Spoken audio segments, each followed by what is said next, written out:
Allô tout le monde, j'espère que ça va bien. J'espère que tout le monde nous entend et tout le monde nous voit. S'il y a des petits problèmes techniques, il y a la section clavardage que vous pouvez nous le dire. Puis ça va être également dans cette section-là que vous allez pouvoir poser les questions si jamais vous en avez. C'est une petite bulle avec 3 petits points. Donc, je préfère vous le dire dès maintenant. Comme ça, si vous voyez que je parle dans le vide, ben dites-le immédiatement puis on va mettre le micro. Merci beaucoup d'être présent aujourd'hui à ce webinaire 101. Si vous êtes ici aujourd'hui, c'est parce que vous êtes inscrit au Symposium psychosocial 2018, Place aux réalités. En fait, c'est un événement qui est organisé par 3 organismes, donc ASTEC, le CAPAC et Portail VIH-Sida du Québec. Vous l'avez peut-être constaté dans la programmation que vous voyez présentement à l'écran. Il va y avoir beaucoup de thématiques, beaucoup de sujets qui vont être abordés durant ce symposium-là. Puis on trouvait ça important, en fait, de poser les bases sur les notions en lien avec le VIH, en lien avec l'hépatite C, en lien avec les réalités trans. Donc, chacun des organismes, donc le portail aujourd'hui, on va vous faire un VIH 101 sur les notions de base. Aztec va vous faire un Trans 101 demain sur les notions de base également. Puis CAPAC au niveau de l'hépatite C.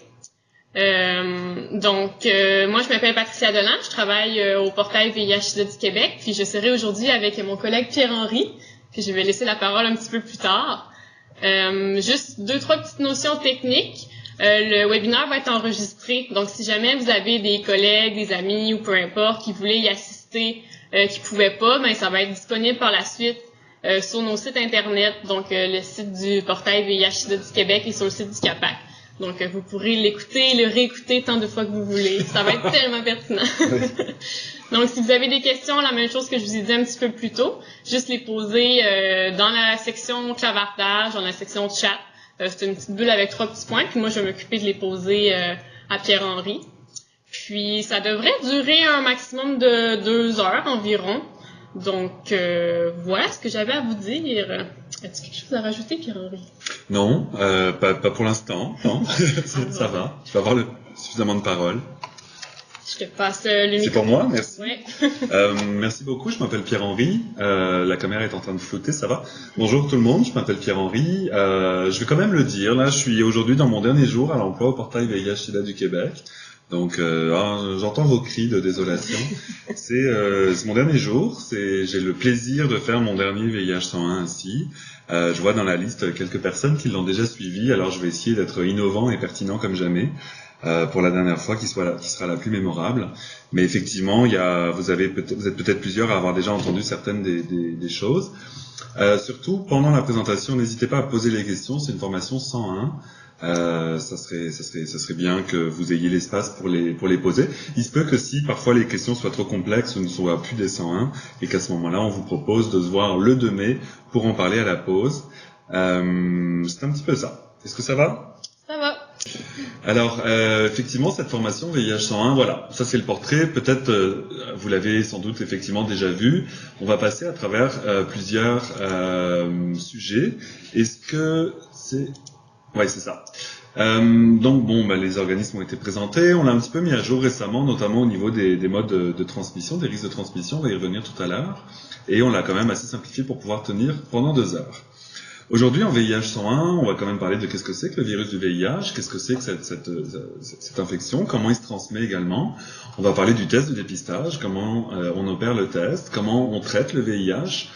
Quel est le suivi médical pour les personnes séropositives? On va discuter brièvement de à quoi sont-elles confrontées et également les aspects légaux et la confidentialité. On va donner quelques ressources à la fin. Bien sûr, les ressources, le portail en dispose de plusieurs. On les met pas toujours à jour dans le 101 parce que ça serait trop. Donc n'hésitez surtout pas aussi si vous avez besoin de ressources complémentaires ou d'informations en plus, soit via le clavardage dès maintenant, soit nous écrire ou nous appeler. Vous avez souvent nos coordonnées. Si vous nous avez trouvés aujourd'hui, c'est que vous saurez comment nous rejoindre plus tard. Alors, bien sûr, qu'est-ce que c'est que le VIH? Vous le savez, c'est un acronyme, en tout cas le terme VIH, qui veut dire virus de l'immunodéficience humaine. On va passer à travers chacun des 3 volets pour mieux comprendre. C'est voulu avant, il y a longtemps, la formation s'appelait SIDA 101 et c'est voulu aussi qu'on l'appelle maintenant VIH 101. C'est pas que le sida n'existe plus, c'est que ça nous paraissait plus pertinent de parler en premier lieu des connaissances de base liées au VIH. Alors, qu'est-ce que c'est que le V de VIH? C'est virus.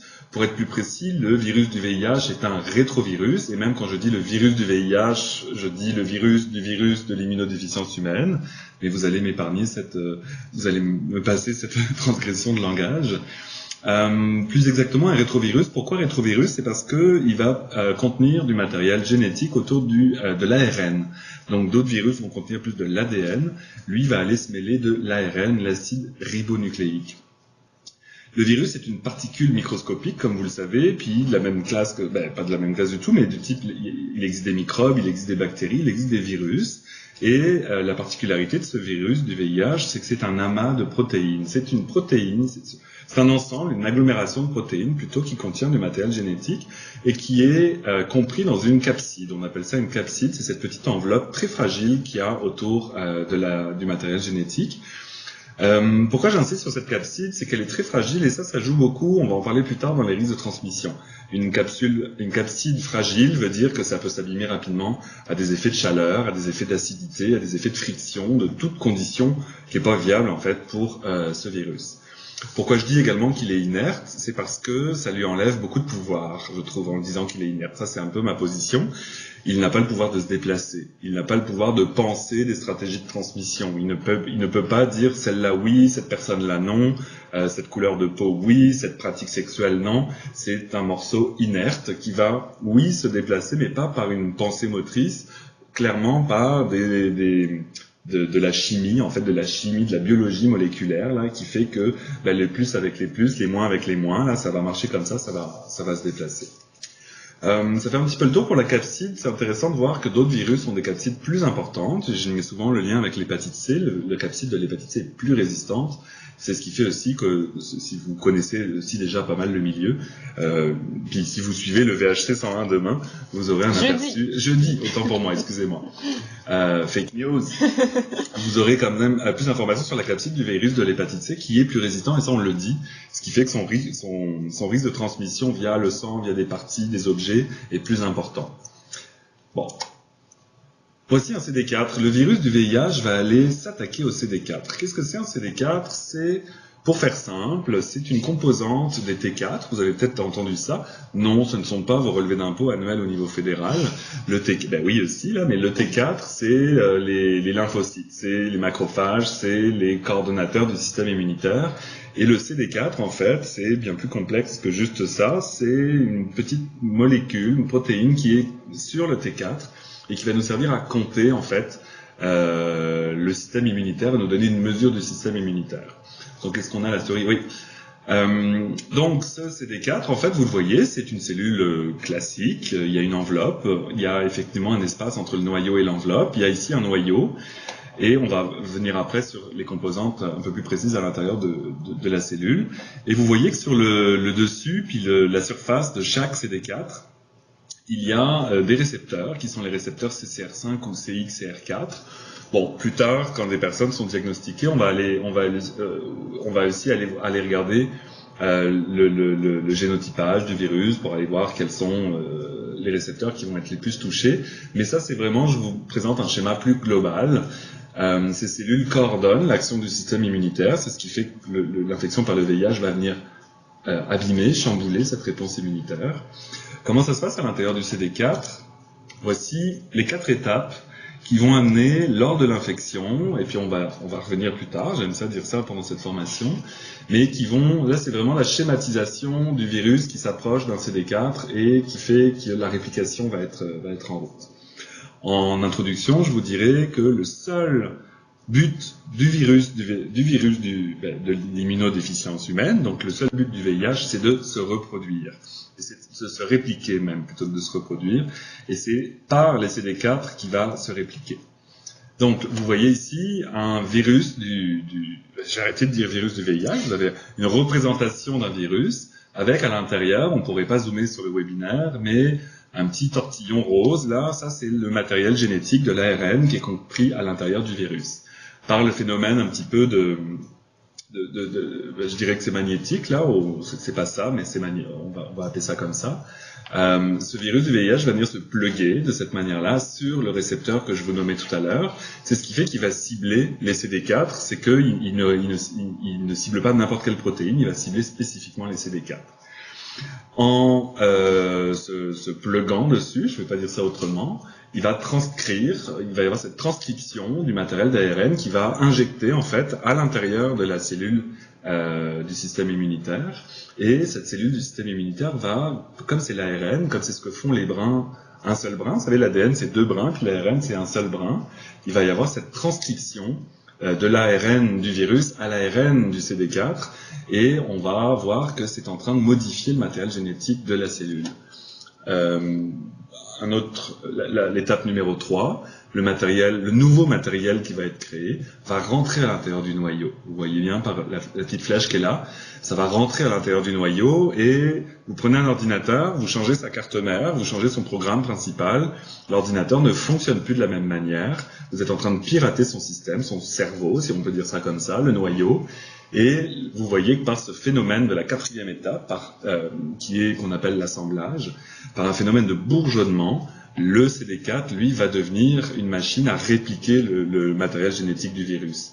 Plutôt que de faire son travail de lymphocyte, il va devenir une réplication du matériel génétique du VIH, et ça va bourgeonner, ça va sortir progressivement, ça va se multiplier très très vite.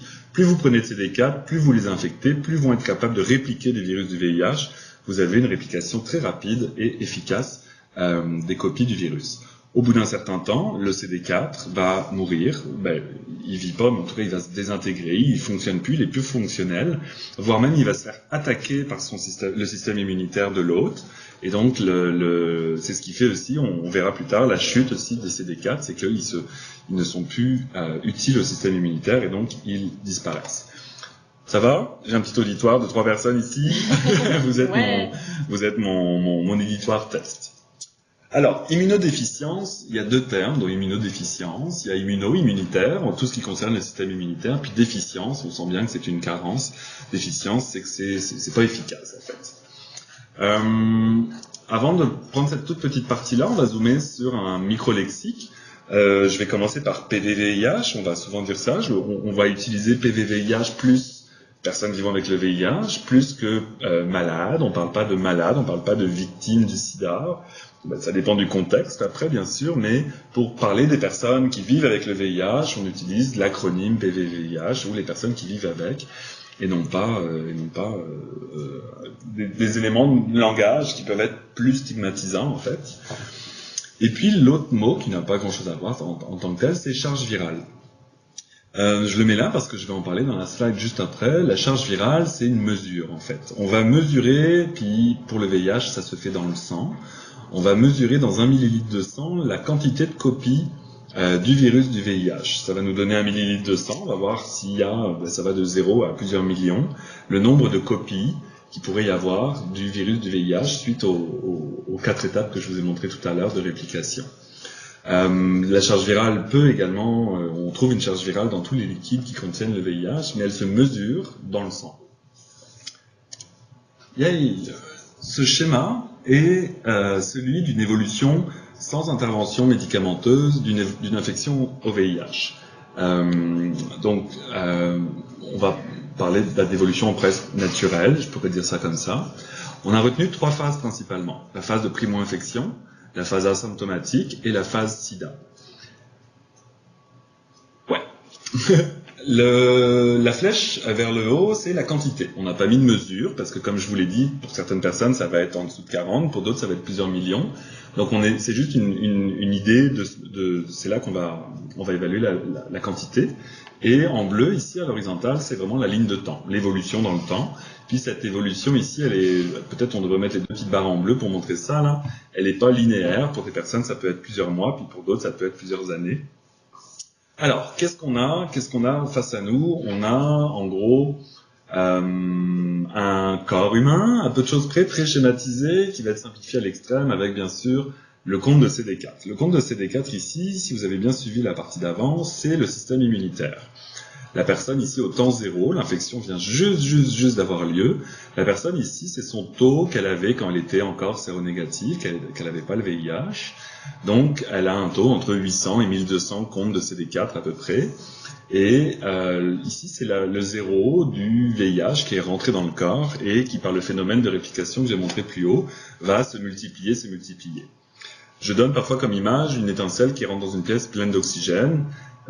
L'étincelle rentre pas là, mais qui est provoquée dans une pièce pleine d'oxygène. Il y a beaucoup d'oxygène, l'oxygène est combustible, l'étincelle va se multiplier, ça va exploser, ça va consumer l'oxygène, et puis ça va se résorber parce qu'il y a moins d'oxygène à consommer. C'est un petit peu cette image que j'utilise pour dire que le virus du VIH rentre dans un corps dans lequel il y a des CD4, il y a un système immunitaire fonctionnel, et sa multiplication va aller très très vite. Il n'y a pas, à ce moment-là, le système immunitaire n'a jamais connu d'infection au VIH avant, donc il n'a pas de système immunitaire. Si vous connaissez un petit peu l'immunisation, il n'y a pas d'anticorps, il n'y a absolument rien qui pourrait stopper la réplication du virus, et donc la charge virale peut monter très tôt, très vite, très rapidement et très haut. Des cliniciens nous disent que des charges virales montent à plusieurs millions dans un millilitre de sang. C'est assez impressionnant. C'est ce qu'on appelle la phase de primo-infection. Primo-infection, il y a beaucoup de mythes autour de la primo-infection, les symptômes sont délirants, j'ai eu mal au cœur, j'ai eu de la fièvre. C'est une infection virale. Le corps, quand il y a une infection virale, il réagit à une infection virale. Il fait de la fièvre, il transpire un peu, on se sent pas bien, mais c'est la même chose quand on a la grippe, c'est la même chose quand on a X ou Y infection virale, voire même bactérienne, notre corps réagit, on se sent pas très bien.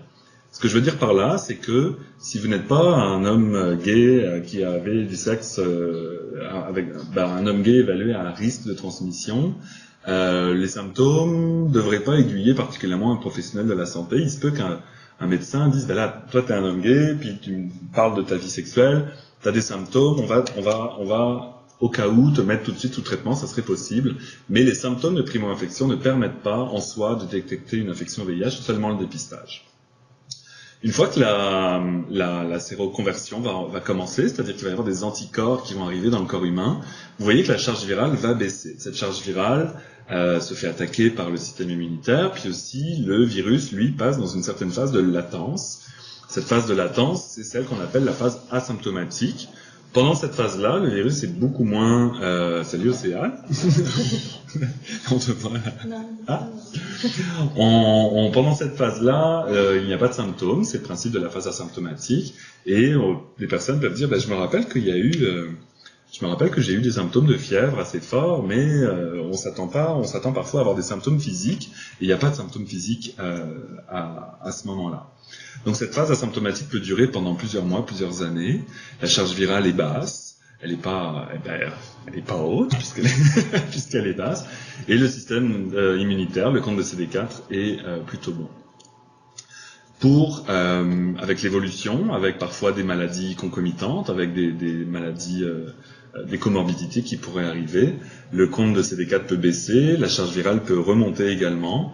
Vous voyez que les courbes commencent à se croiser. Le système immunitaire est de moins en moins efficace, la charge virale est plus haute, l'inflammation des organes va être plus importante, le vieillissement des organes va être plus important également. Et c'est là que la personne infectée par le VIH peut développer une phase SIDA, donc le syndrome d'immunodéficience acquise. Le mot acquis se veut bien comme ça a été une évolution et c'est un diagnostic. Le médecin va dire c'est un SIDA, ça va être des maladies qui n'apparaissent pas si vous avez un système immunitaire élevé. Ça peut être des infections intestinales. Votre système n'est plus capable en fait de gérer des infections du quotidien que vous pouvez gérer habituellement. C'est important de noter qu'à ce niveau-là, la différence entre VIH et SIDA, c'est très lié. Le VIH cause le SIDA est causé par le VIH, mais on est face à une importance capitale, je trouve, en termes de discours. Quelqu'un qui a le SIDA, c'est spécifique, on est bien dans cette dimension ici, on est sans intervention médicamenteuse, il n'y a pas de traitement. Quelqu'un peut vivre avec le VIH, avoir un traitement, ne pas développer le SIDA. Et d'expérience, les personnes qui vivent avec le VIH sont plus sensibles quand on utilise les bons mots pour dire la bonne affaire. Si je dis ça, c'est qu'il est possible aussi d'intervenir, même à ce niveau-là, avec des médicaments. C'est compliqué. Parfois, les courbes peuvent se réécarter, puis le CD4 remonter, la charge virale baisser. Et il faudra tout de même traiter les comorbidités qui ont été développées. Il faudra quand même s'en occuper. Un cancer de la peau, par exemple, qui se développe, ne se traite pas avec des antirétroviraux. Donc, ça sera d'autres. C'est ça, les personnes peuvent décéder après de ces maladies, en Kaposi. Enfin, je m'égare. Ça va? Oui. Alors la dernière lettre, le H de VIH, humaine, parce que il existe d'autres types de virus. Il existe le VIS, le virus de l'immunodéficience simienne, ou le F, virus d'immunodéficience féline. Je pense que mon chat doit avoir le sida du chat. Donc il a le VIF en fait. Les deux, il n'y a pas de passage de transmission d'une espèce à l'autre, pas aux humains non plus. Ça se développe pas de la même manière. Les singes vont pas développer le sida en fait. Ils peuvent être infectés par le VIS, mais ils vont pas le développer. Puis les chats, ils vont eux par contre le développer. Comment se transmet le VIH? Bonne question. Vous avez 5 minutes. Quand il y aura eu infection par le VIH, ça voudra dire qu'il y aura eu ces 5 conditions indissociables. S'il y a eu infection, c'est passé par ces 5 conditions-là. L'inverse n'est pas vrai. Il peut y avoir ces 5 conditions-là. Et tout à l'heure, je vous ai montré un petit peu la transcription génétique, la transcription de l'ARN. C'est tellement d'étapes compliquées. L'ARN peut être de mauvaise qualité. Le système immunitaire peut réagir à un moment adéquat et rejeter l'infection. Ça peut se passer de tellement de manières qu'il n'y aura pas d'infection. Là, je parle vraiment les 5 conditions qu'on pourrait retracer après une infection, en fait. S'il y a eu infection, c'est qu'il y a eu ces 5 conditions-là. La toute première, c'est que ça prend un autre potentiel. Donc là, vous mettez une jolie croix sur tout ça. Un autre potentiel, c'est le H, c'est le humain. Ça prend un corps humain dans lequel il y a un système immunitaire, entre guillemets, capable d'être infecté par le VIH. Ça veut dire que des objets inanimés, sans système immunitaire, ne sont pas infectables et ne peuvent pas donc infecter quelqu'un d'autre à ce niveau-là. C'est tout bête, mais c'est là les histoires de poignées de porte. Les poignées de porte ne sont pas infectées par le VIH, les ciseaux non plus, les punaises non plus. Donc cette haute potentielle qui sera capable de maintenir dans le temps une infection par le VIH. La deuxième condition, c'est une présence de virus et en quantité suffisante. Donc là, on a eu l'autre. Le terme présence de virus veut dire il faut qu'il y ait du virus. C'est un virus qui se transmet. Ce n'est pas un virus qui se développe. Donc, une relation anale sans condom ne développe pas, ne fait pas développer le VIH. Donc, pour parler de transmission, il faut qu'il soit là. Si 2 partenaires sont séronégatifs, ils ne transmettront pas ce qu'ils n'ont pas. Donc, la présence de virus, premièrement, et la quantité suffisante, on va y revenir tout à l'heure, mais on parlait de charge virale, vous l'avez vu sur les courbes. Plus elle est basse, la charge virale, moins elle se transmet. Moins le virus ne se transmet. Et si la charge virale est supprimée, notamment grâce aux médicaments, il n'y a pas de transmission. Ça, j'aurai le plaisir de vous le réaffirmer tout à l'heure. Ce que ça veut dire, c'est que la quantité suffisante, je vous ai schématisé des gouttes. Les gouttes, c'est plus pour schématiser les traces. Tu sais, oui, mais c'est sur une table, et puis là, les aiguilles d'acupuncture, là, on me demande tout le temps ce que c'est, mais c'est des aiguilles d'acupuncture. Les aiguilles sont pleines, le sang serait sur la surface. Puis le sang, là, ça se plante pas jusqu'au cœur, tu sais, ça se plante dans l'épiderme.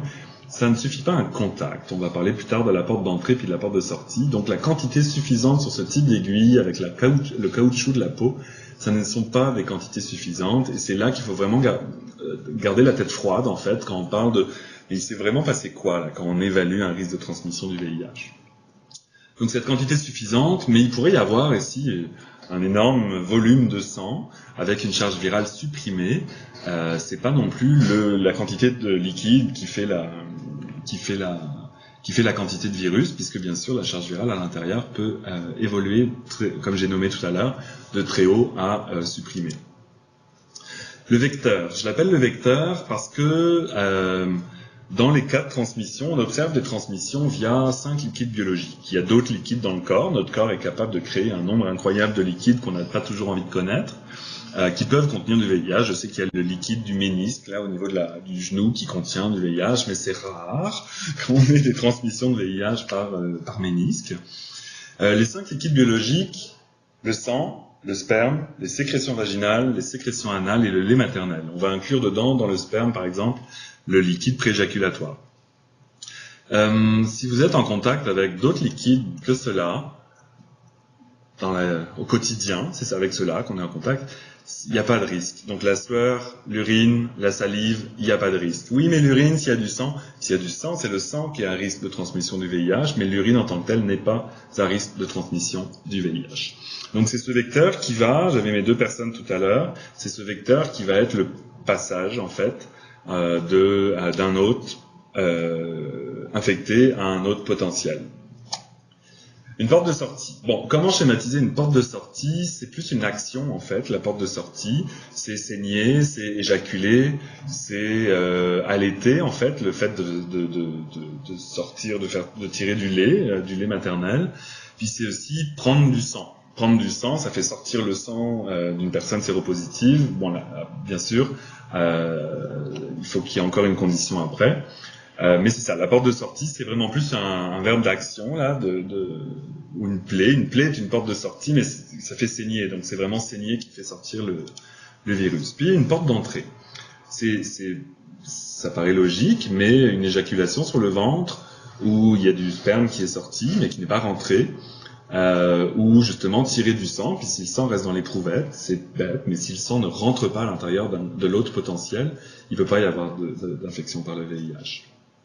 La peau, plus grand organe de notre corps, est complètement imperméable si elle est en bon état, en bonne santé. La peau est imperméable au VIH, donc c'est une barrière infranchissable, il n'y a pas de risque de transmission. Les muqueuses, elles, on en a plusieurs. On a les muqueuses au niveau du nez, on en a dans la bouche, au niveau vaginal, au niveau anal, au niveau des paupières aussi, l'intérieur des paupières, puis le gland et le prépuce. Ces muqueuses sont plus fragiles. Ce sont également des milieux de passage en fait. On met des suppositoires au niveau des muqueuses anales parce que ça va rentrer très vite, puis elles sont très fines en fait. Les couches épithéliales, les cellules épithéliales, ce sont les cellules qui composent les muqueuses et elles travaillent par couches en fait. Puis plus la couche est épaisse, plus la muqueuse est solide, plus la couche est fine en fait. Plus le passage peut se faire, donc la muqueuse anale, la couche est très fine, le passage est facile, puis ça peut saigner plus facilement. Puis la muqueuse vaginale, par exemple, la muqueuse est plus épaisse, donc il y a beaucoup moins de risques de contact avec du sang ou de passage du virus ou des liquides en fait à l'intérieur du corps humain. Donc c'est ça, la muqueuse en tant que telle, c'est une première barrière, là, c'est pas une éponge ou un aspirateur en train d'aspirer tout ce qu'il peut. Et la porte d'entrée aussi, il faut souvent penser que vous coupez la peau, ça saigne. Le virus ne remonte pas le courant, là, c'est pas un saumon, et il va pas pouvoir rentrer à l'intérieur du corps, souvent s'il n'y est pas déposé ou injecté. Bon, j'insiste beaucoup là-dessus parce que en intervention, puis peut-être je connais pas tous vos backgrounds, mais vous êtes peut-être amené à parler beaucoup de comment ça se transmet. C'est important de démystifier beaucoup en disant que c'est des étapes qui sont vraiment excessivement simples, mais c'est compliqué la transmission du VIH. Je vous ai nommé énormément de moments où c'est possible, où sur papier ça serait possible, mais dans la réalité, il y a 300 nouvelles infections au VIH par année.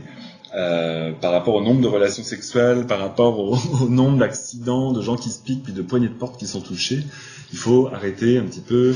Il faut arrêter. J'aime pas ça dire il faut. Je ne l'ai pas dit. Ça répond à un schéma très précis en fait. Si vous enlevez une de ces conditions-là, il n'y a pas de transmission du VIH. Il n'y a pas de transmission possible du VIH. Vous enlevez l'autre, il n'y a pas possibilité. Vous enlevez la porte de sortie, vous saignez, vous êtes séronégatif, vous saignez. Vous êtes grand ouvert en saignant, s'il n'y a pas d'injection ou de pénétration de liquides qui contiennent du VIH, il n'y a pas de risque de transmission du VIH. Je pense que c'est bon pour les 5 conditions. N'hésitez pas à poser des questions à nos chers participants si vous êtes, à moins que vous soyez complètement captivés par ce que je dis, ou alors que vous ne m'entendiez pas du tout. C'est possible.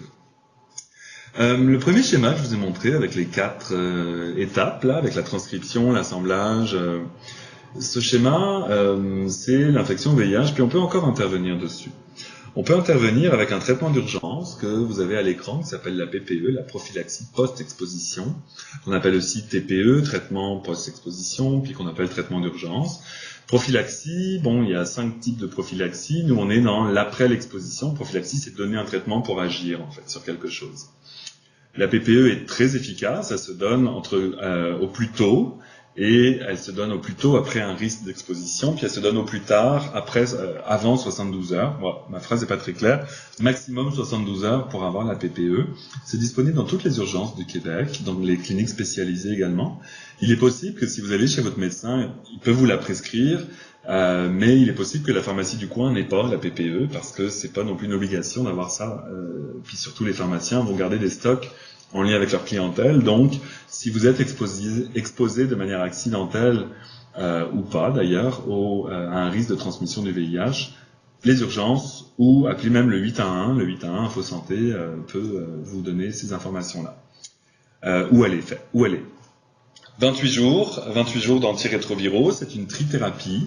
Ça va agir exactement, ce sont exactement les mêmes molécules que pour traiter une personne séropositive au VIH. Pendant 28 jours, avec des tests régulièrement. On va tester la personne avant pour savoir si elle n'est pas déjà séropositive. Si elle l'est à ce moment-là, c'est autre chose dont elle a besoin. Et on va tester plusieurs fois pour faire un suivi, pour voir s'il y a eu une infection. C'est très efficace. C'est souvent méconnu, c'est sous-utilisé. Et puis, surtout, c'est remboursé aussi par les régimes publics ou privés, en tout cas au Québec, par la RAMQ et les assurances collectives. Je pense que c'est pas mal tout pour la PPE.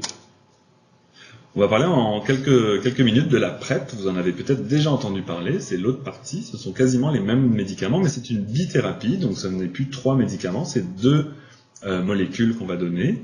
Il y a 2 façons de la prendre. Soit à la demande, c'est-à-dire pour un événement particulier ou parce que j'ai discuté avec mon médecin que je prenais plus de risques à tel moment de l'année ou du mois.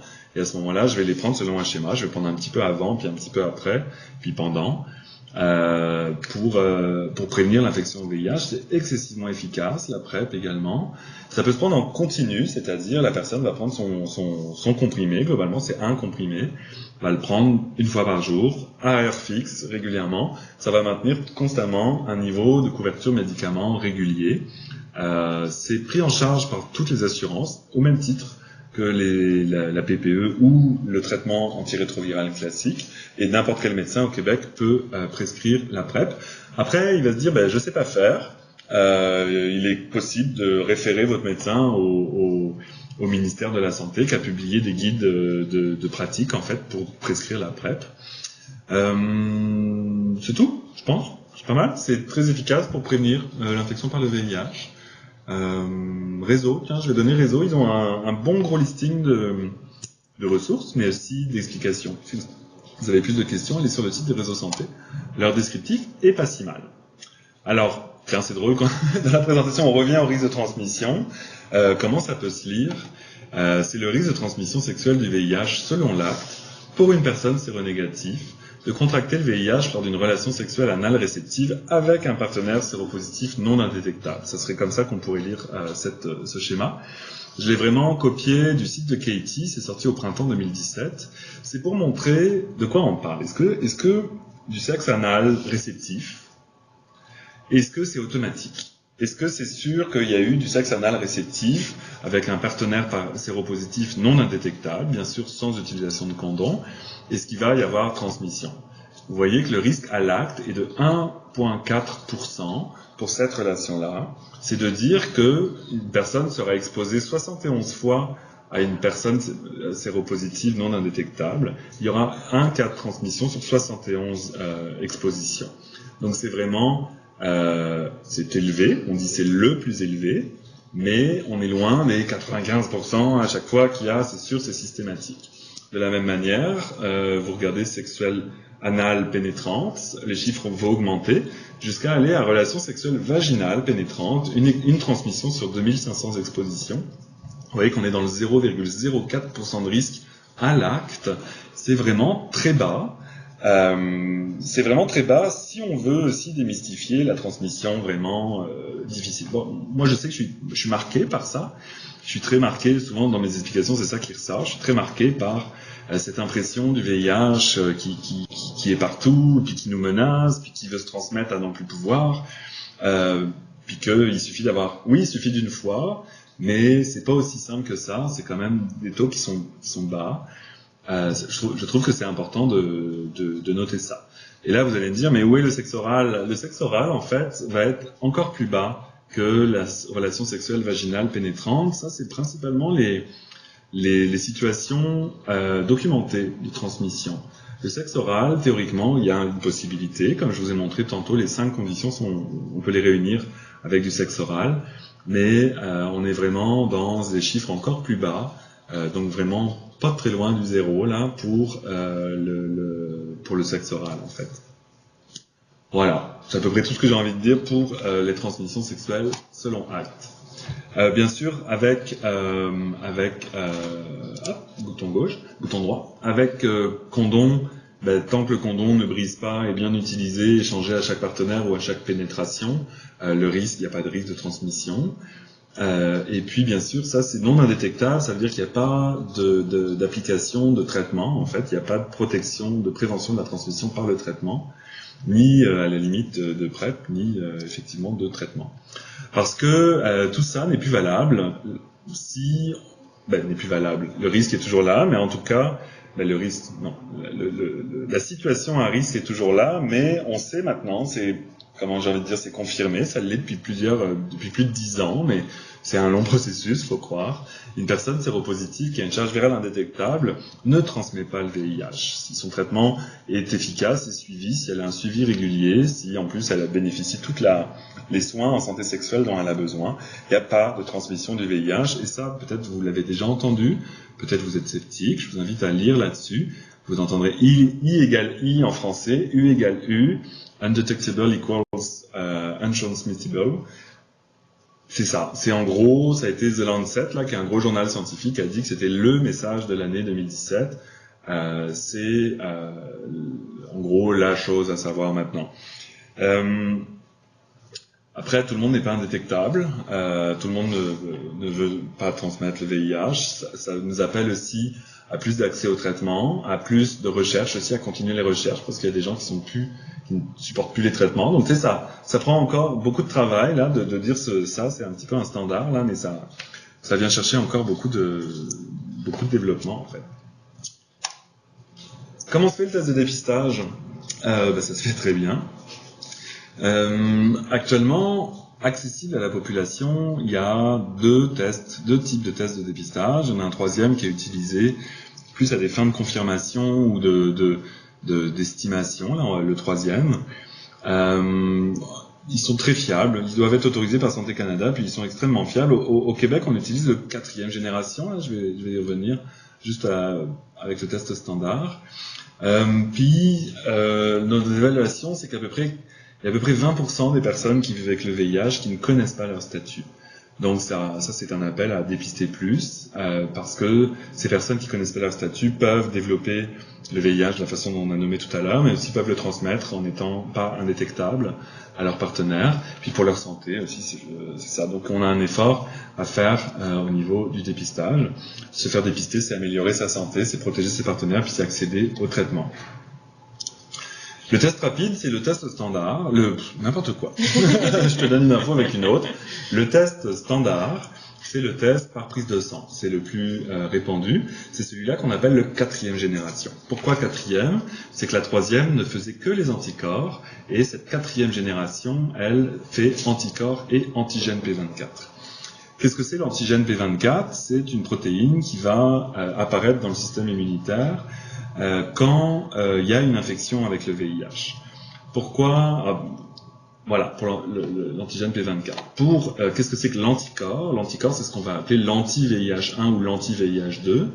C'est, vous savez, dans la charge virale, tout à l'heure, ce que je vous montrais, là, quand ça redescendait après la primo-infection, c'est que là, à ce moment-là, le système immunitaire a détecté l'infection par le VIH, l'a analysé, si je peux dire ça comme ça, et a créé des anticorps qui correspondent à cette attaque-là. Vous savez qu'on n'a pas des anticorps qui mangent tout, on a des anticorps pour l'herpès, on a des anticorps pour la grippe, on a des anticorps pour le rhume, etc. C'est spécifique. Donc on crée des anticorps contre le VIH. Et donc ce test standard, en alliant, va allier la détection des anticorps, de la présence des anticorps et des antigènes, et ça va permettre d'aller très tôt, le plus tôt possible quasiment, détecter une infection par le VIH. On l'a vu tout à l'heure, le VIH arrive dans un corps dans lequel il n'y a pas d'anticorps.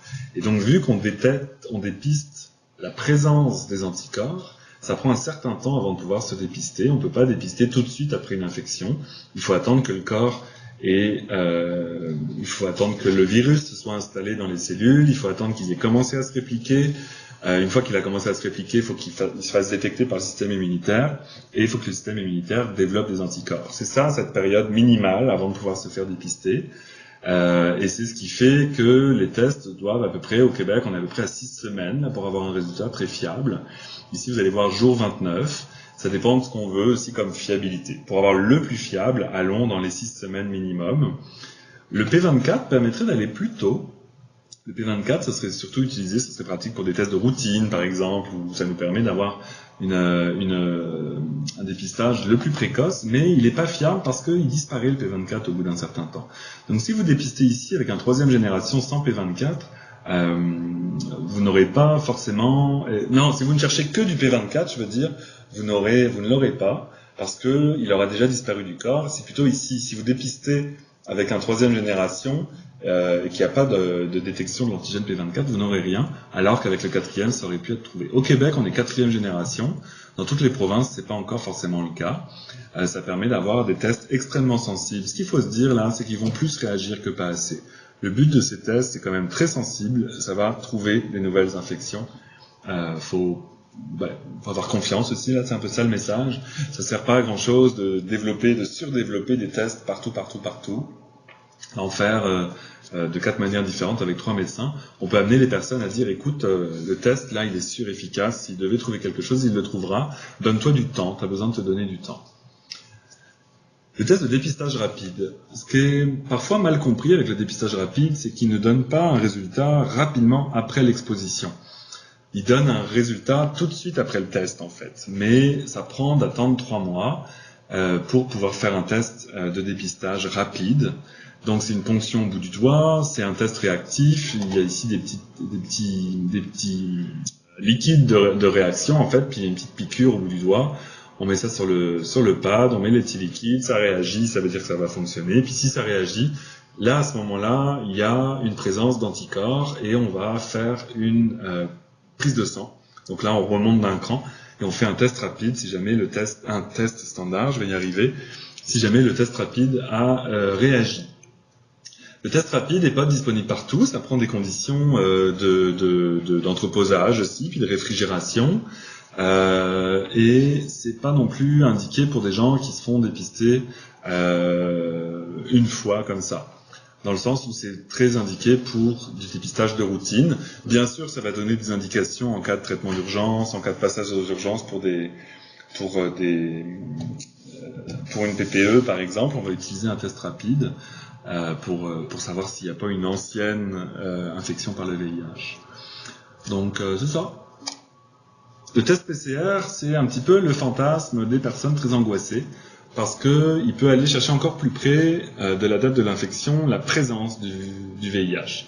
Il fonctionne par amplification de l'ARN viral, donc ce qui fait que sa fiabilité n'est pas assurée, il n'est pas recommandé pour diagnostiquer une infection par le VIH. J'ai nommé tout à l'heure qu'il pouvait donner des indications qu'il y a peut-être une infection par le VIH.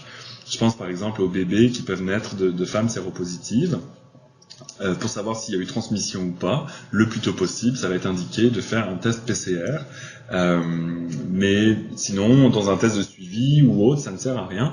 Il y a encore des personnes qui vont dire moi je l'ai fait parce que je voulais savoir le plus tôt possible, mais ça peut coûter cher, ça va pas être pris en charge, puis surtout ça va te donner un résultat imparfait, parce que peut-être mal pratiqué, puis surtout c'est ça, imparfait. Ça va pour le test? Ouais. Yay! Alors, on est pas mal avancé. La question du traitement du VIH. À l'heure actuelle, vous le savez peut-être, vous l'avez noté. On l'a pas dit, mais donc il n'y a pas de vaccin. On teste certains vaccins, mais ça fonctionne pas, notamment parce que c'est un rétrovirus. Puis le traitement du VIH, on peut traiter les personnes qui vivent avec le VIH, mais à l'heure d'aujourd'hui, on n'est pas capable de les guérir, d'enlever complètement le VIH du corps. Donc voilà, le traitement est très efficace. Je sais aussi politiquement, on parle beaucoup du traitement, l'accès au traitement, puis ça sort quand même, on oublie parfois de rappeler que la cure, de rappeler que l'ultime, j'ai envie de dire, ce serait oui un vaccin, mais aussi la cure, d'être capable de guérir en fait du VIH. Le traitement, vous avez le même schéma que tout à l'heure. Le traitement, pour simplifier, c'est par des familles, des groupes de traitement, des inhibiteurs de la transcriptase, les inhibiteurs de l'intégrase, inhibiteurs de la protéase virale. Donc c'est beaucoup d'inhibition. Le but, c'est Katie a une petite vidéo là où ils ont schématisé ça par des petites briques en fait qui vont se mettre entre le moment, qui vont se mettre sur le récepteur, qui vont empêcher le virus de se plugger sur le CD4. Ils vont se mettre à l'intérieur ici, ils vont venir empêcher la transcription de l'ARN du brin de la cellule CD4 avec le brin du virus. Ça va empêcher le bourgeonnement, etc. Certaines personnes ont déjà eu des traitements par le passé, elles les ont arrêtés, elles ont développé des résistances, leur virus a développé des résistances. Et donc, par exemple, telle famille ne sera plus disponible, on ne pourra plus traiter la personne avec ça parce que son virus sera résistant à cette famille de médicaments. Et donc, le médecin va travailler avec le patient à composer, en fait, la trithérapie, les trois médicaments. Donc, il va piger à travers ce schéma, en fait, puis c'est ça le nouveau tableau des antirétroviraux. Il y en a beaucoup plus que ça, mais ça serait ça, la version mise à jour, en fait, c'est celui du guide thérapeutique VIH.com, vous l'avez en bas. C'est fait par nos collègues pharmaciens de l'URES. Et chaque année, peut-être pas chaque année là, mais ils font une mise à jour régulière du tableau des antirétroviraux. C'est très intéressant de noter que qu'est-ce que c'est une trithérapie? C'est 3 molécules différentes. Ça n'a rien à voir avec le nombre de comprimés. C'est vraiment parce qu'une molécule et un comprimé, non. Vous avez par exemple ici, là, prenons le Triumec. Vous avez abacavir, lamivudine et dolutegravir. Ces noms à rallonge, là, ce sont les molécules. Vous avez la molécule d'abacavir, de lamivudine et de dolutegravir, qui sont sous un nom commercial, le Triumec, ça c'est le nom choisi par la compagnie pour être en vente sur le marché. Et vous voyez que ces 3 molécules tiennent dans un comprimé. C'est ce qui veut vraiment bien dire. Un comprimé, il peut y avoir 3 molécules dedans.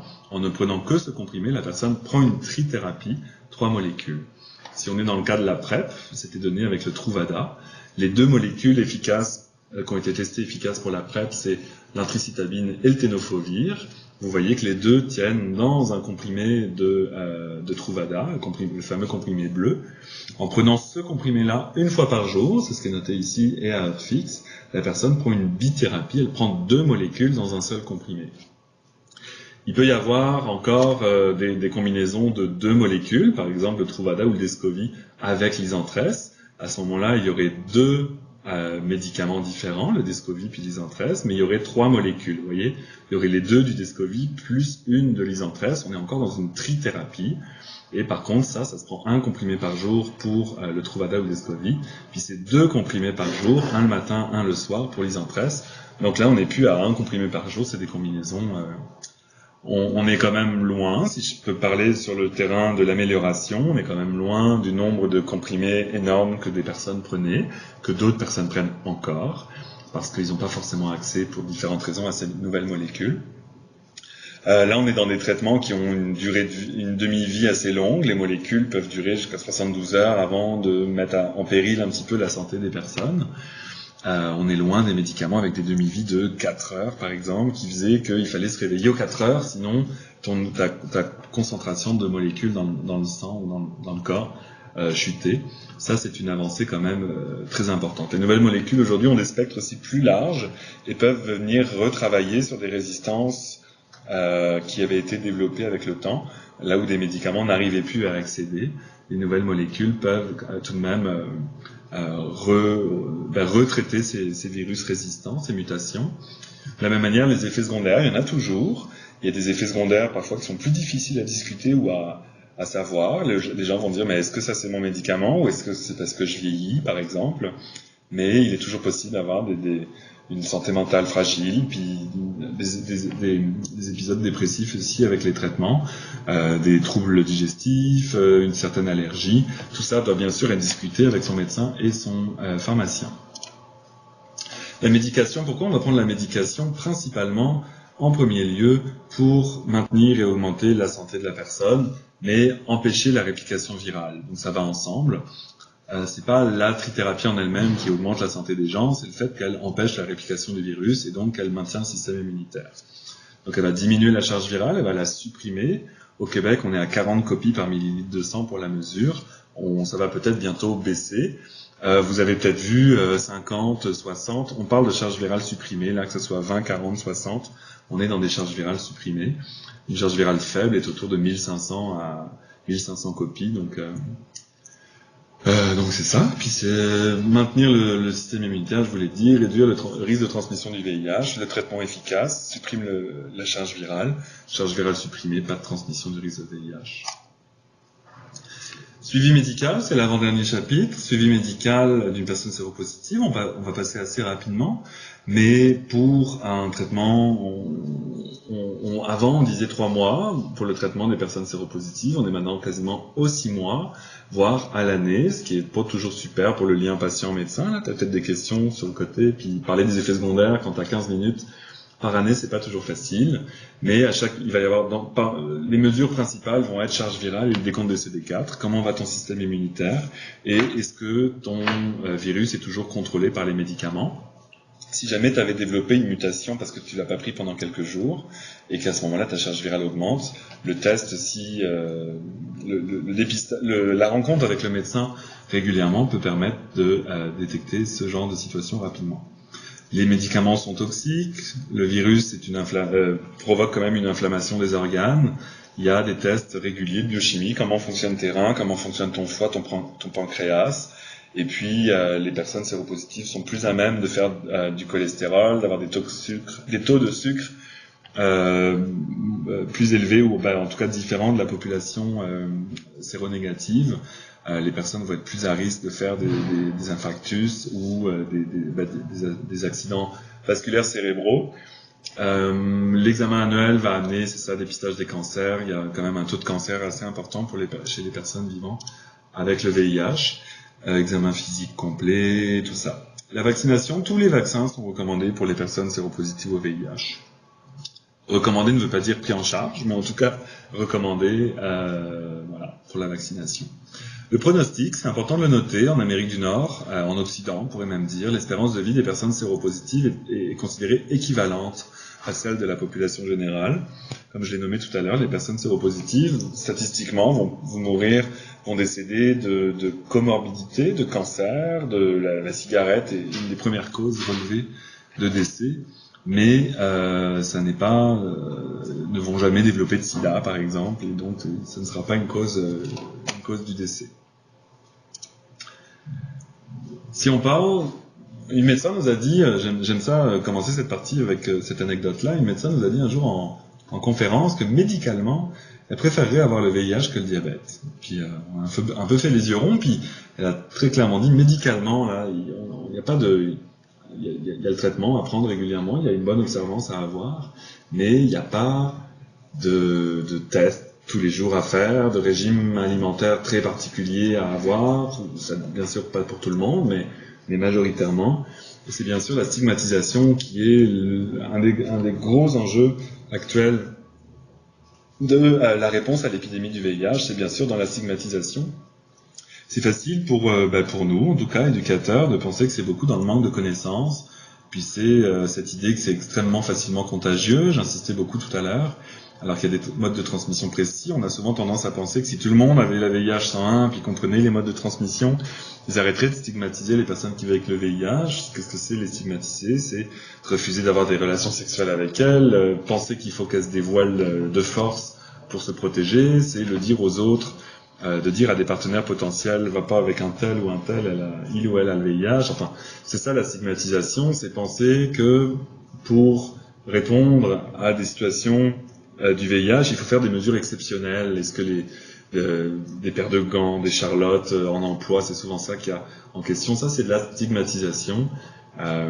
C'est un peu alimenté entre les décalages aussi, l'association avec les populations marginalisées, c'est important de le nommer, parce que c'est quand tu fais quelque chose de mal que tu as le VIH, quand tu as fait quelque chose de mal, puis quand t'es une personne qui répond pas au standard d'être clean, là, c'est le mot qui, à mon sens, résume parfois le cliché ou le préjugé de la stigmatisation liée au VIH.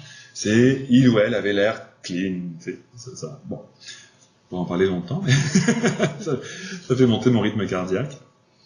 Absence de modèles positifs de personnes séropositives, il y a la semaine dernière Conchita Wurst qui est sortie dans les médias, mais de la même manière, c'est malheureux pour elle, mais de la même manière que Charlie Sheen qui est sorti dans les médias, qui a divulgué sa séropositivité, c'est pour échapper à un chantage. Ils ne l'ont pas fait fièrement, même s'ils sont sans doute fiers de leur identité, de ce qu'ils sont, mais ils ne l'ont pas fait sur la base de « je servirai de modèle positif pour les jeunes, les pas jeunes, les autres personnes comme moi », comme on voit plus de coming out là, liés aux orientations sexuelles, par exemple, ou aux identités de genre, mais c'était vraiment pour échapper à du chantage. Donc je trouve ça, oui c'est cool, moi je suis fier que Conchita Wurst ait pu dire, bah tiens, avant de me faire blaster dans les ou blackmailer, chanter, je vais le dire moi-même, mais en même temps, c'est un peu triste, là, si je peux me permettre. Alors, c'est ça, courage, je pense au projet de développement de leadership positif de la Coxida. Je pense à toutes ces personnes qui témoignent. On a eu l'expérience récemment au portail de témoignages de personnes vivant avec le VIH, sur l'implication accrue, sur la vie avec, la fierté, puis enfin voilà. Bon, j'ai l'impression de prêcher un peu des convaincus là, j'en suis persuadé, mais c'est tellement fort les témoignages. Je vais faire un petit clin d'œil sur l'exposition Témoigner pour agir qui a eu lieu cet été, l'été dernier, au printemps, à l'automne, je ne sais plus. Témoigner pour agir à la Maison de la Culture de Frontenac. Témoignages de personnes séropositives, de personnes trans, de personnes travailleurs et travailleuses du sexe. C'était fascinant, témoigner. Ce sont des modèles positifs, puis ce sont de l'éducation pour la population, d'avoir accès à d'autres enjeux que la maladie, la mort, le sida, etc. Excusez-moi. Petit point, et non des moindres, les aspects légaux du dévoilement. Il y a deux principes qu'il faut retenir. Le statut sérologique est confidentiel. On n'a pas le droit de vous le demander, puis vous n'êtes pas obligé de le dire. Ça, c'est le secret médical. C'est votre condition de santé. Ça regarde personne d'autre que les personnes à qui vous voulez en parler. C'est bien sûr plus compliqué que ça. Je vous vois déjà réagir et hurler devant votre écran, mais ça devrait aussi être ça. Ça ne l'est pas, mais c'est ça, l'idée. Ça, c'est important en termes de confidentialité, mais c'est important aussi souvent quelle est ma propre aisance avec la confidentialité en tant qu'intervenant. Suis-je à l'aise que quelqu'un qui est en couple avec quelqu'un d'autre me parle de son partenaire, etc.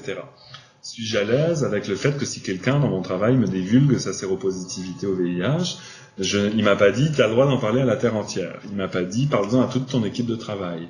Il m'a pas dit, c'est important de gérer cette confidentialité en disant je suis détenteur d'un aspect confidentiel et intime de quelqu'un. Comment est-ce que je m'en sers autour de moi? La personne m'a pas donné un accès à son dossier médical, puis il m'a pas dit fais-en ce que tu veux. J'insiste là-dessus, c'est important qu'on se pose ces questions-là de comment on le fait, puis souvent ça joue aussi comment on travaille, comment on répond au téléphone, comment on appelle l'ambulance en divulguant les gens qui viennent quand l'ambulance arrive puis demandent où est-ce qu'on est. Ça peut être des éléments de bris ordinaires de confidentialité, j'ai envie de dire ça, quand parfois, parce qu'on pense qu'il faut que ça se sache, mais les 3 quarts du temps, il n'y a pas besoin de le dire, puis on n'a pas le droit de le dire. Voilà. Mon petit point sur le dévoilement. Criminalisation, bien sûr, la criminalisation, bien sûr, la non-divulgation du statut sérologique dans un contexte de relations sexuelles est une obligation de divulgation pour les personnes séropositives. C'est un fardeau criminel qu'elle porte. C'est ancien, ce sont des vieux jugements de la Cour suprême, mais depuis 2012, le dernier jugement en vigueur, l'arrêté de Mabior, vous en avez déjà sans doute entendu parler, a créé une situation nouvelle. Il a dit que dans une seule situation, la divulgation n'était pas nécessaire. C'était lorsqu'il y avait usage du condom et charge virale faible, moins de 1500 copies par millilitre de sang, lors d'un risque réaliste comportant une possibilité réaliste de transmission. Donc, est-ce que c'est mieux, est-ce que c'est moins bien? C'est pas considéré comme mieux qu'avant, là. On est vraiment dans une situation où Lise Lacharpane du comité droit de la personne, de la Coxida, disait la meilleure option, c'est la divulgation. C'est de créer les conditions favorables à la divulgation. Il ne peut pas y avoir de poursuite lorsqu'il y a eu charge virale faible et indétectable, mais dans ces contextes de criminalisation, c'est vraiment ambigu. La Cour suprême a fait un arrêté qui n'était pas clair, avec la possibilité réaliste. Qu'est-ce que c'est? C'était un jugement qui était basé sur une situation de pénétration vaginale, donc c'est pas interprétation qu'on va interpréter au niveau anal, au niveau oral, ou au niveau de consommation, de partage, de contact de sang à sang.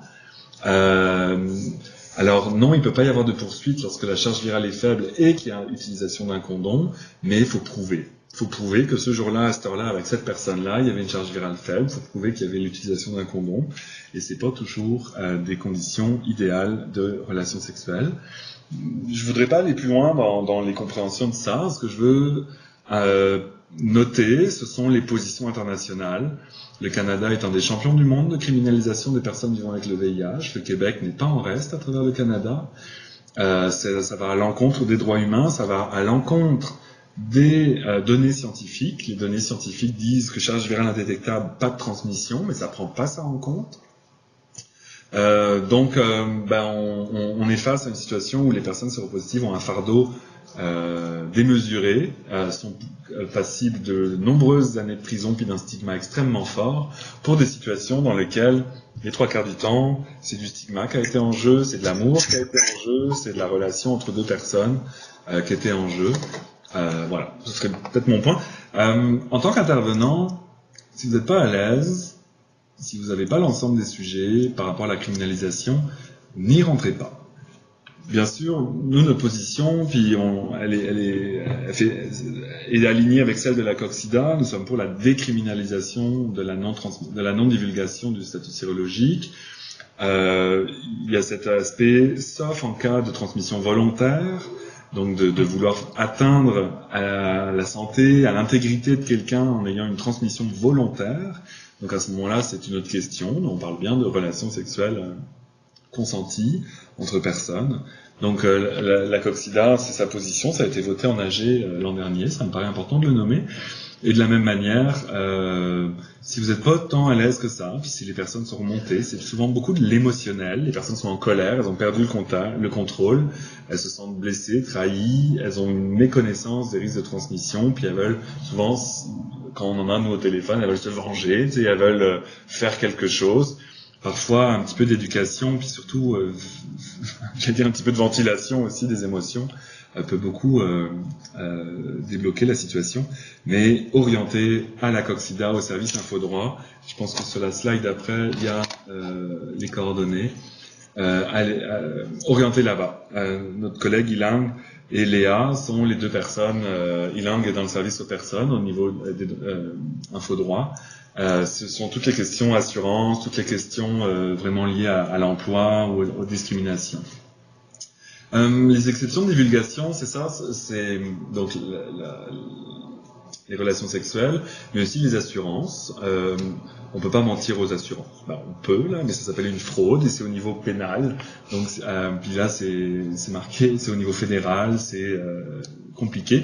On peut pas mentir aux assurances. Ça veut dire que si l'assurance vous demande votre statut sérologique, vous êtes obligé de lui répondre. Vous n'êtes pas obligé de vous mettre à jour si vous faites une séroconversion et que vous vous êtes déclaré séronégatif en 2010, puis que vous n'êtes pas obligé d'appeler les assurances pour dire salut, me voilà séropositif. Mais en tout cas, vous pouvez pas mentir sur votre statut sérologique. Les assurances collectives sont a priori pas concernées par ça, puisque collectif, ça assure tout le monde, par exemple dans un organisme ou une entreprise, et ça pourrait pas refuser d'assurer une personne séropositive.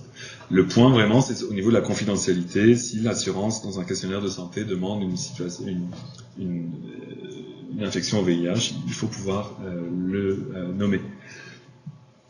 L'immigration également, pour des statuts, pour avoir certains statuts d'immigration au Canada, notamment celui de résident permanent. il y a encore des obstacles. Les personnes séropositives sont considérées comme étant un fardeau excessif pour le système de santé, sauf selon certaines conditions, comme des revenus très élevés, des assurances privées ou une stabilisation médicale ancienne depuis longtemps. C'est sorti dans les journaux il y a comme 2-3 semaines. Là, le Canada veut revoir ces situations. Alors eux, ils appellent ça maladie et handicap. Toutes ces situations qui sont des obstacles à l'immigration. Donc, ces conditions préexistantes de handicap ou de maladie. Puis, la Coxida a fait un post Facebook ou Twitter, je ne sais plus là-dessus aussi, en disant que le VIH devrait commencer à ne plus être dans les fardeaux excessifs. Puis, notre conclusion, c'est aussi, et si on arrêtait de parler at large de fardeaux excessifs, puis qu'on voyait les gens comme des apports pour nos économies et nos pays, et non pas basés sur leur situation économique. Surtout quand c'est axé sur des politiques anciennes, notamment, ou basées sur des méconnaissances historiques. Libre circulation dans le monde, c'est un peu ça, là, c'est les pays qui empêchent l'entrée sur leur territoire aux personnes séropositives. C'est en 2010 que l'interdiction d'entrée sur le territoire des personnes séropositives aux États-Unis a été levée. En 2010 seulement, ça datait des années 80, 83, je crois. Donc on est vraiment, il y a encore 80-90 pays, là, ou même plus de 130, je sais même plus, là, mais qui ont des restrictions. Ça veut pas dire ne pas entrer sur le territoire, mais ça veut dire ne pas rester plus de 90 jours si tu es séropositif, ne pas avoir accès à aucun traitement de santé, interdiction d'entrer avec des médicaments sur le territoire, donc ça veut dire un petit peu la même chose que de pas le droit de rentrer. Mais donc la libre circulation dans le monde. Jusqu'à 2010, il y avait la question qui était posée en fait quand tu entrais au territoire des États-Unis, si tu devais remplir un visa ou une exemption de visa, c'était es-tu porteur d'une maladie type tuberculose, VIH, hépatite. C'est pas noté, je pense que ça fait 4 ans, je dis que c'est pas noté, mais la grossesse aussi, il y a souvent des tests qui sont faits. Peut-être avec moins, je voudrais pas généraliser ça, mais avec moins de consentement éclairé, il y a vraiment une incitation au dépistage pour les femmes enceintes. Donc peut-être parfois elles ont peut-être pas été éclairées sur les enjeux, puis ça fait du sens pour la santé et du futur bébé et de la femme. Mais bien sûr, pour nous, en tout cas pour moi, le consentement éclairé est un élément majeur via le dépistage, quand on parle de dépistage. Alors écoutez, c'est quasiment terminé. J'ai rafraîchi un petit peu quelques ressources. Elles y sont bien sûr pas toutes, mais allez voir je suis seropo.org. Ce sont des réalités, c'est mis à jour régulièrement par nos amis de la Coxida. Ce sont des personnes vivant avec le VIH c'est une longue campagne qui date de 2012, 11, 10, je sais même plus, et qui disait si j'étais séropositif, c'était des célébrités qui avaient dit ça, voteriez-vous encore pour moi, iriez-vous encore voir mes shows, etc. Et là vraiment on continue, puis il y a eu des nouvelles vidéos récemment, je suis seropo.org, parce que voilà, je suis prêt à rentrer dans l'émotionnel. Katie, si vous voulez, les dernières mises à jour en termes de traitement, des bonnes pratiques d'intervention, c'est un bottin hallucinant. Katie, ils ont leur logiciel, leur plateforme Sage qui permet de partager les outils que vous avez. Et puis, ils ont des infolettres aussi très précises sur les traitements. Vous pouvez vous abonner à une infolettre traitement VIH, traitement VHC. Donc, Katie, bien sûr, un partenaire indispensable, incontournable, on aime dire ça. Alors on voit pas du tout le logo, puis ça fait juste la deuxième fois que je dis qu'il faudrait qu'on le change, le logo. VIH et immigration, sujet admissible. C'est un site qui a été fait par la Coxida, qui accompagne les personnes selon leur statut d'entrée au Canada. Donc si vous allez sur le site, vous avez « je souhaite arriver »,« je souhaite travailler », etc. Puis selon la réponse que vous donnez, ça vous oriente dans le site internet. C'est pas évident, mais ça tombe bien parce que l'immigration n'est pas évidente, mais ça permet quand même d'avoir une information assez à jour. Puis donc la bonne nouvelle qui est sortie dans les journaux récemment va demander, si quelqu'un de la COQ, Martine, tu dois être là, il va falloir mettre à jour immigration et VIH selon ces redéfinitions du fardeau excessif. Bon, ça commence à dater un petit peu, on devrait parler de nos notifications des partenaires, ça serait plus à jour. Projet sexo-positif, c'était un projet de travailler sur le stigma rencontré par les personnes séropositives dans les applications mobiles de rencontres en fait. Si je peux dire en 3 mots, là, on avait eu beaucoup de réponses. On avait fait un sondage d'utilisateurs, puis on avait eu beaucoup de réponses. Puis, quelle aurait été la réaction? Qu'est-ce que tu aurais voulu faire au moment où tu as vécu du stigma? On avait vraiment eu des captures d'écran aussi de discussions qui étaient absolument atroces. Et personne disait j'aurais voulu répondre, puis l'insulter, puis lui dire que c'est une ordure. Les gens ont dit j'aurais voulu l'éduquer. J'aurais voulu qu'il comprenne, qu'il se trompe. Et l'éducation, puis moi j'avais trouvé ça quand même assez marquant.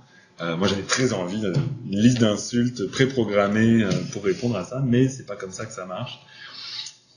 La Déclaration québécoise des droits et responsabilités des personnes vivant avec le VIH/SIDA, avez-vous été la voir? Avez-vous signé cette déclaration? Est-ce que votre organisme ou votre institution a été la voir et l'a signée?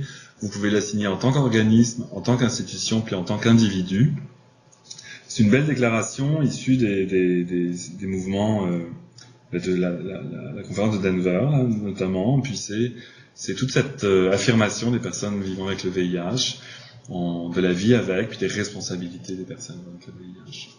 Je termine avec PVSQ. On a fait un abécédaire. Il est peut-être 2016, mais c'était les enjeux 2017.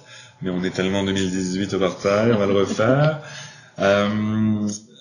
On a fait un abécédaire, 26 lettres, 26 enjeux, des petites infographies. On avait travaillé ça avec Maude, puis avec Gabriel Girard. C'est ça. Je terminerai avec ça. Contactez-nous. Vous êtes intervenants bénévoles, vous êtes des individus intéressés par le VIH. Contactez-nous aux toutes petites lignes qui sont en bas, par texto, par Facebook, par Twitter. Notre ligne sans frais. Pourquoi par texto? Je dis ça, c'est que c'est des textos anonymes. Ça arrive pas sur nos cellulaires, ça arrive sur une plateforme qui anonymise complètement les réceptions des messages, les numéros de téléphone. Donc on sait pas qui vous êtes. Donc ça nous permet de vous répondre de la même manière qu'on répondrait à n'importe qui. D'ailleurs, c'est ce que nous faisons. Mais aussi, posez-nous des questions sur hey, j'ai telle situation, connais-tu la ressource qui permettrait de, à travers le Québec, là on est pas en québécois, on est un organisme provincial. Voilà, n'hésitez pas. Si parfois vos membres ont des questions, envoyez-les vers nous si vous n'arrivez pas forcément à y répondre, ou si la situation serait plus à l'aise avec un élément plus à distance comme nous. N'hésitez pas, on est pas mal là pour ça. Je pense que j'ai terminé et que je parle quasiment non-stop depuis 1h15. Donc, si vous avez des questions, si vous avez des points sur lesquels vous voudriez revenir, comme l'a dit Patricia, le clavardage est ouvert. Oui, on va attendre vos questions si vous en avez.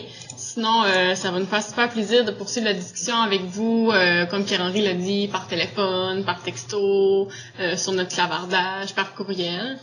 Pendant que vous réfléchissez à vos questions, si vous en avez, je me permets de vous rappeler que le symposium, c'est le 2 mai, donc à l'auditorium du CHUM. Donc, c'est dans presque une semaine, puis il y a déjà plus de place, ça fait plus qu'une semaine. Donc, on est super contents, on a vraiment hâte de vous voir.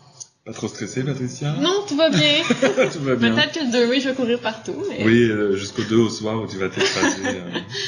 Donc, on a super hâte à cet événement, puis merci beaucoup de votre participation, c'est vraiment très apprécié. Si jamais vous avez vécu une expérience particulière pendant cette présentation, si jamais vous vous dites « Oh là là, c'est nul, il parle trop vite, oh là là, il est vraiment fascinant et comment ça on le voit plus à l'écran », dites-le nous. Dites-le nous parce que on développe les webinaires, on va en faire de plus en plus, on en fait encore un demain et un après-demain.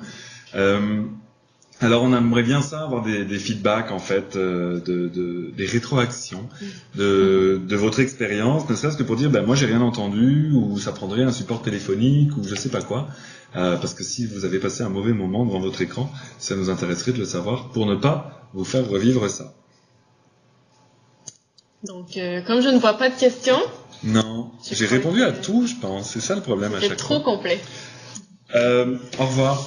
Pour moi, au revoir. En tout cas, juste, je prends 4 secondes. Là, c'est mon dernier VIH 101. Puis ça a duré 1h15, quand parfois j'ai mis 2h30 à essayer de faire comprendre des choses. Je suis très touché d'avoir passé ce temps avec vous. Puis je suis très touché de votre participation. Vous étiez nombreux aujourd'hui. Donc, merci à vous. Merci Pierre-Henri. Vous pourrez envoyer vos mots d'amour à Pierre-Henri à son email. C'est moi. Donc, sur ça, on va mettre fin au webinaire. Donc, merci beaucoup, puis à très bientôt. Bye! Bye!